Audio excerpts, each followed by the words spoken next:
दौलत अथर्वचे chairman Mansingh Khorate यांना गोड साखर कारखान्याचे माजी संचालक BM पाटील वाघराळे यांचा बिनशर्त पाठिंबा।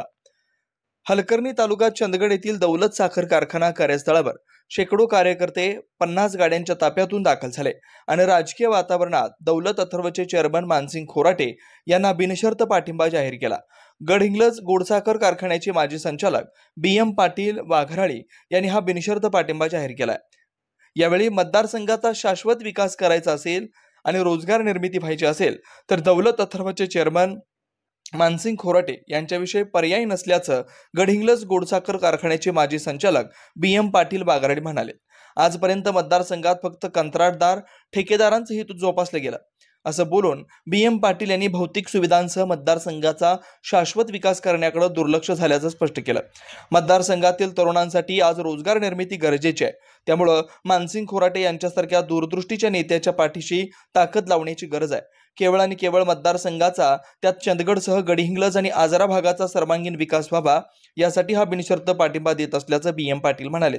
अन्वेषण लाईव्ह न्यूज साठी चंदगडहून तातोबा गावडा। उभे असणारे आमचे नेते मानसिंगरावजी खोराटे साहेब, आमच्या नेसरी विभागातील आंबरेकर इनामदार संजू, त्याचबरोबर आलेले माझे सगळे सहकारी आणि विशेषतः पूर्व भागातून जे लोक आहेत की मग ते बाळासाहेब पाटलांचे हे असतील किंवा आमचे गवळे असतील, काळापोळ असतील, जे सगळेच प्रत्येकांचे नावं पडून घेतले, चंदू पाटील वगैरे सगळे आम्ही सगळे सहकारी ठाकरे साहेबांच्या काळापासून डॉक्टर घाळीपासून जवळजवळ 40 वर्षांनी ह्या राजकारणात काम केलं आणि आम्ही सगळ्या लोकांनी असं ठरवलं आहे की खोराटे साहेबांना या याच्यातून आमदारकीला निवडून द्यायचं। फक्त पाठिंबा द्यायचा किंवा यायचं आणि सांगायचं एवढं नाही, तर कोणत्याही परिस्थितीमध्ये खोराटे साहेबांना विधानसभेवरती पाठवायचा निर्धार गडहिंग्लजकरांनी घेतलेला आहे। त्याचप्रमाणे ह्या भागातील लोकांनीही घ्यावा। या कामगारातील कर्मचाऱ्यांनी ज्यांच्या चुली बंद होत्या त्या चुली पेटवण्याचं काम खोराटे साहेबांनी केलंय।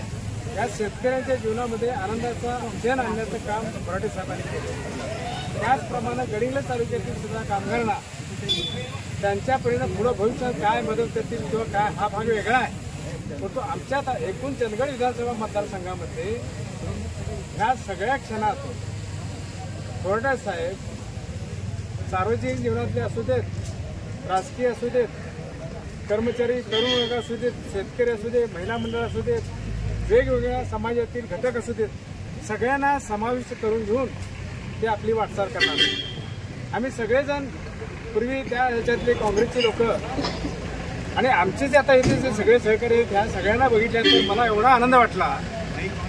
आंबेडकर सरकार खरोखरच तुम्हाला सांगतो काय अरुणराव, आम्ही सगळे जे होतो हे सगळे लोक पूर्वी एकेकाळी 70-75 सरपंच आम्ही आमच्या गडहिंग्लज तालुक्यामध्ये आमच्या एका संघटनेचे होते आणि आज सुद्धा ही एवढी मंडळी आहेत। आम्ही अजून प्रदर्शन दाखवलेलं नाही।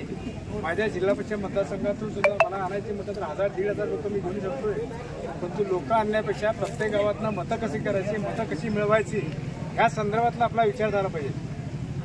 अरुणराव, तुमच्या कारखान्याच्या माध्यमातून तुम्ही ज्या ज्या टोळ्या असतील, जे जे गावं असतील, जे जे कर्मचारी असतील, इथं सुद्धा